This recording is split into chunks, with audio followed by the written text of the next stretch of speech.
If you know someone who's been struggling with substance abuse, our next guests are here to help, and we're connecting the dots between stable housing and substance abuse. Homelessness is traumatic. It's not uncommon for people to cope with substances. We understand that. So we love introducing our guest today, Alan Davidson, President and CEO of Central Florida Behavioral Health Network, as well as Phillip PJ Brooks, Chief Operating Officer of Community Assisted and Supported Living. So glad to have both of you here today. Thank you for being here. Thanks for having us. Thank you. First, Alan, can you sort of explain the relationship between your two entities? Sure. So I'm the CEO of CFBHN, and we're a managing entity. We're one of 7 managing entities in the state. So we're the funder for those that without insurance for behavioral health services. So we fund from Pasco County down to Collier County over into Hendry and Glades, like the Everglades area, and up into Polk, Collins, and Hardy. And we fund just a variety of services from care coordination to crisis care, regular counseling, and then we fund PJ and CASL for housing services. Okay, I see. And so with your housing services, you're the one to talk to about this, PJ. Both of you are, of course. But we are trying to show that connection between substance abuse and homelessness. And of course, it's pretty intuitive why they would go hand in hand.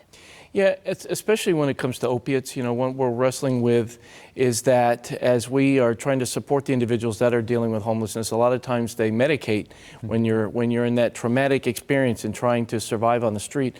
And unfortunately, you know, when you're bringing someone into housing, we have to have those wraparound and connected supports to ensure that they get the access to care. It's not just about bringing them in, it's how do we keep them in? How do we get them stable? How do we get them the services and supports they need so that they will maintain in the housing? And of course, you want to hope for the best in all those situations, but relapse is a part of what it can happen. And so with that in mind, knowing that relapse is something that we do see happen, what do you do to care, trying to avoid that? Well, in truth, relapses are, it's going to happen in many respects. So what we look at it as is it's an opportunity to address those things that have gotten away, not looking at an opportunity to evict, but to add those additional supports so that we know how we can address the things that help those individuals maintain their sobriety and their recovery, and in truth, maintain for what some of them is their forever home. Sure, that makes perfect sense. Now, I also know that, you know, one of the reasons, you always have to look at the whys. Why is someone abusing substances? And it is a way of coping when you have that instability.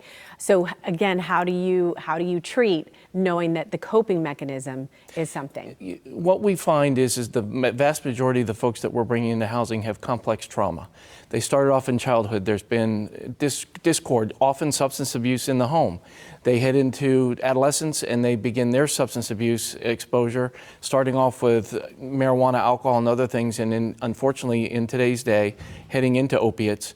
And now they are dealing with the trauma of that. Then they enter homelessness. You think about the level of complexities that we're dealing with. We're always having to wrestle with that to ensure. That's why that whole wraparound support system has to be in place. It's not just, here you go, pay your rent. It's literally, how do you make sure, because they have no income. Sure. They're struggling with how do you make sure they have adequate food and supports? How do you make sure that they're connected to the mental health services? Because we don't exist without our collaborative partners. And CFBHN funds those collaborative partners so that these folks who are indigent can have access to their counseling, therapy, and other things. And so we have the information on the screen for our viewers. Of course, they can find out about those great services, Alan, that you guys provide. And there you see the website, hopeforsuncoast.org. Thank you both so much. Great. No, Thank you.